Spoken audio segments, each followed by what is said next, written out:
Hello. അപ്പോൾ കഴിഞ്ഞ ദിവസം നമ്മൾ ഒരു ഡക്ക് വീട് വെച്ച് പ്രൊപ്പഗേഷൻ എക്സ്പെരിമെൻ്റ് നോക്കിയായിരുന്നു കേട്ടോ. അപ്പോൾ നോക്കി ഇന്ന് ഏകദേശം ഒരാഴ്ചയോളം കഴിഞ്ഞ് നോക്കി നല്ല ഹെൽത്തി ആയിട്ട് അടിപൊളിയായിട്ട് സെറ്റായിട്ടുണ്ട് കേട്ടോ. എനിക്ക് തോന്നുന്നു മണ്ണൊക്കെ ഉള്ളതുകൊണ്ടായിരിക്കും പെട്ടെന്ന് ഇത്രയും കൾട്ടിവേറ്റ് ആയത് കേട്ടോ, പെട്ടെന്ന് സ്പ്രെഡ് ആവാൻ കാരണം. പിന്നെ നമ്മുടെ വാട്ടർ കേബേജ് ആണെങ്കിലും റൂട്ടൊക്കെ നല്ലോണം ഇറങ്ങി സെറ്റാകുന്നുണ്ട് കേട്ടോ. പിന്നെ പെന്നിവോട്ടിൻ്റെ പുതിയ ലീഫൊക്കെ വന്നു തുടങ്ങിയിട്ടുണ്ട് കേട്ടോ, ചെറുത്. പിന്നെ ഇത് നോക്കി, ഇതാണ് നമ്മുടെ ഡക്ക് വീട് ചെറുത് കേട്ടോ, സ്മോൾ സൈസ്. ഇത് തമ്മിലുള്ള ഡിഫറൻസ് നോക്കി, അതിൻ്റെ ലീഫ് തമ്മിലുള്ളത് ഇത്രയും ഡിഫറൻസ് ഉണ്ട് കേട്ടോ.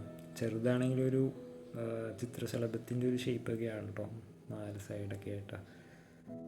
അപ്പോൾ ഈ വാട്ടർ ക്യാബേജ് കിടക്കുന്നതുകൊണ്ട് ഡക്ക് വീടിന് വളരാനായിട്ട് അത്ര സ്പേസ് ഇല്ല. അപ്പോൾ നമ്മൾ ഇവന്മാരെല്ലാവരെയും ഇങ്ങനെ കളക്ട് ചെയ്തിട്ട് നമ്മുടെ റെഡ് ബലൂൺ പ്ലാറ്റീസിൻ്റെ ടാങ്കിലേക്ക് ഇടാൻ പോവാണ് കേട്ടോ. അത്യാവശ്യം നല്ല രീതിയിൽ സെറ്റായിട്ടുണ്ട്. നമ്മുടെ കുഞ്ഞുങ്ങളൊക്കെ നല്ലോണം ഇറങ്ങിയിട്ടുണ്ട് ഇവന്മാരുടെ, നല്ല റെഡ് കളറായിട്ടോ. ഇതിനകത്ത് പിന്നെ ഫോക്സ് ടൈൽ മാത്രമേ ഇട്ടിട്ടുള്ളൂ കേട്ടോ, പ്ലാന്റായിട്ട്. അപ്പോൾ അത്യാവശ്യം സൺലൈറ്റൊക്കെ കിട്ടുന്ന ഒരു ടാങ്കാണത്. അപ്പോൾ ഇവന്മാരെ ഇതിലേക്ക് ഇടുവാണ്.